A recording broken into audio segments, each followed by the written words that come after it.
السلام فرمایي چې کله پر دې باندې یو ظلم د باچا د خوا سي د وزیر د خوا پر دې باندې یو ظلم سي او دغه د خوا پر دې باندې مهنګایي و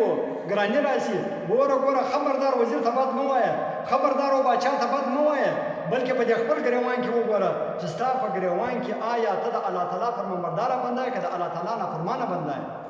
تا د خدای تعالی کوم قانون پر ځای کړی دی چې پاته باچا شو چې ستا قانون یې نه کوي پر ځای د پاکستان و آیین ته ګورې او د الله تعالی و آیین و قانون ته نه ګورې چې هغه قرآن پاک ستا په مخ کې پروت دی د نبي و آیین و قانون ته نه ګورې چې حدیث مبارک ستا په مخ کې پراته دي آیا بس د موږ سره د پاکستان آیین نه وچلوئ تا د الله تعالی چیرې آیین چلولی تا د خدای تعالی چیرې قانون چلولی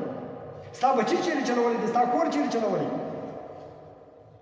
نو نبی علیه السلام فرمایي چې کله پر دې باندې وزیران او باچاهان راسي الله تعالی ستاسو اعمالو ته ګوري که چیرې د رعایت اعمال بد وو د الله تعالی نافرمانه انسان وو او دغه بېزوګیانې د مخالات چرګې په دې کوڅو کې ګرځېدلې عام خاص لکه نن سبا چې په جنتو مخانو باندې ګرځي پر اکثره قومو باندې چې عذابونه راغلي دي چې ما کتابونه کتلي دي د ښځو په وجه راغلي دي د ښځو بې سترۍ په وجه باندې پر اکثره قومو باندې چې راغلي دي دغه بې ستره بې ننګه چې په دغه کوڅو کې ګرځي او په دې مارکیټونو په دې بازارونو کې په لوڅو سرو په لوڅو مخانو باندې ګرځي نو الله تعالی وایي چې دغه زما د نافرمانۍ په وجه باندې پر دې باندې داسې ظالمان او جابران باچاهان راسي چې د هغو د زړه څخه الله تعالی وایي زه رحمت وباسم د هغو زړونه د ظلم ډکم هغه پر دې باندې مهنګایي ګراني او ظلم خبرې